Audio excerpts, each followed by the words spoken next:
टिटिलागढ़ विधायक नवीन जैन को PSO suspend. PSO Premchand नाग को विरोध में एक्शन हुई। एसपी ऑफिस रे उत्तरांचल आईजी जेरा करबा परे श्रृंखलागत कार्यानुष्ठान निया जायछि। या सहित विधायक नवीन जैन को सुरक्षा दायित्व पीएसओ को अंतर करा जायछि। एने सूचना दैछन्ती बलांगीर एसपी अभिलाष जी।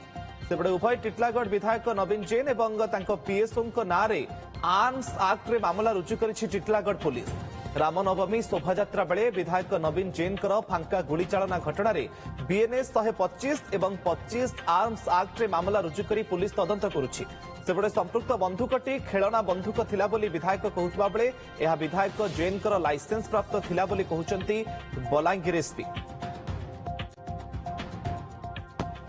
ए जन छुआ मन टॉय बंदूकटा खिलौनाटा जदि मुझे फटाली काण से पिला नाचा कुचा हसी खुशी समस्ते तो फटाली पिला जेते थे मोटा कि कहीं भावल कर आसुन देखुन तदन करुन ए जन छुआ मन।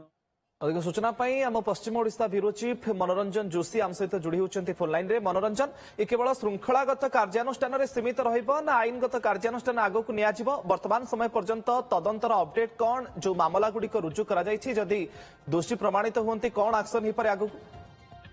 मुकेश देखंतु ये तो प्रथम श्रृंखलागत कार्यानुष्ठान निया जायछि पीएसओ विरुद्ध रे एवं जमती 125 बीएनएस रे एवं 25 आर्म्स एक्ट लगी जहाँ एसपी सूचना दैछंती एवं उभय को नोटिस मध्य करा जायछि विधायकों को एवं पीएसओ को नोटिस करा जायछि।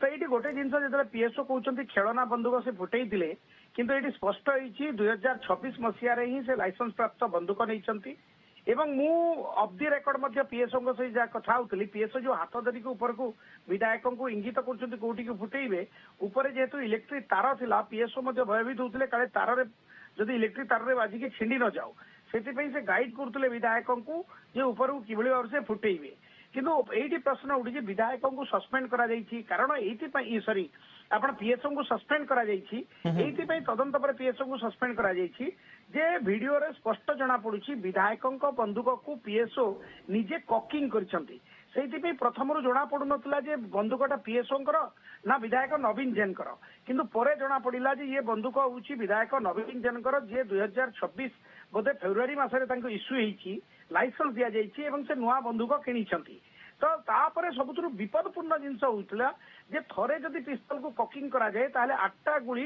धड़ धड़ किना बाहरी थाए एवं विधायक जेहेतु एक्वेंटेड नहांती देखंतु बंदूक को अंटारे पड़ी घोषी दउछंती तो ये विपदपूर्ण थिला हुए तो सेठी फुटी जाई पारे किंबा ट्रिगर रे आंगुठी बाजी गले कौन सी विपदपूर्ण ही पारे तो जेहेतु पीएसओ को सस्पेंड करा जायछि ए सब फाइंडिंग मिलिछि पीएसओ काहे की कॉकिंग करूथिले कारण विधायक कॉकिंग करी नाहंती पीएसओ कॉकिंग करी बंदूक धरई दैछंती तापर विधायक ऊपर को नहीं फुटेइछंती एवं विपदपूर्ण भाव से बंदूक को निज अंटारे खोसीचंती। ओके कौन आगो को स्पष्ट सूचना सामना को आसुची पुलिस पक्षरु एवं कौन आईनगत कार्यानुष्ठान विधायक एवं तांको पीएसओ विरोध में निया जाउची ताकू एबे अपेक्षा। बहुत बहुत धन्यवाद मनोरंजन आपनकर सूचना पई।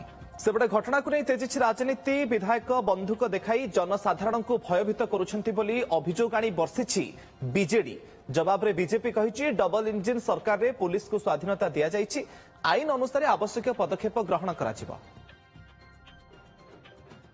विधायक जो भली भाव रे तांको अंगरक्षी माध्यम रे बंधुक धरी फांका गुली चालना करिबा लागि साहस करि पारछंती एटा तो निश्चिंत भाव रे क्राइम गोटे बहुत बड़ क्राइम कहीं ना पब्लिक प्लेस रे जदि ओपन गुली चालना करबा लगी विधायक साहस करि पारछंती जो विभाग मुख्यमंत्री को हाथ में अच्छी ताकू तदंत परिसर करा जाऊ सरकारी दलर जो भली भाव रे सरकारी बंधुक माध्यम रे भयभीत करा जाउची पब्लिक की एटा पब्लिक की भयभीत करा जाउची ना निर्वाचन आखि आगे रखी पब्लिक की डराइबा लगी प्रस्तुति आरंभ करा जाइची।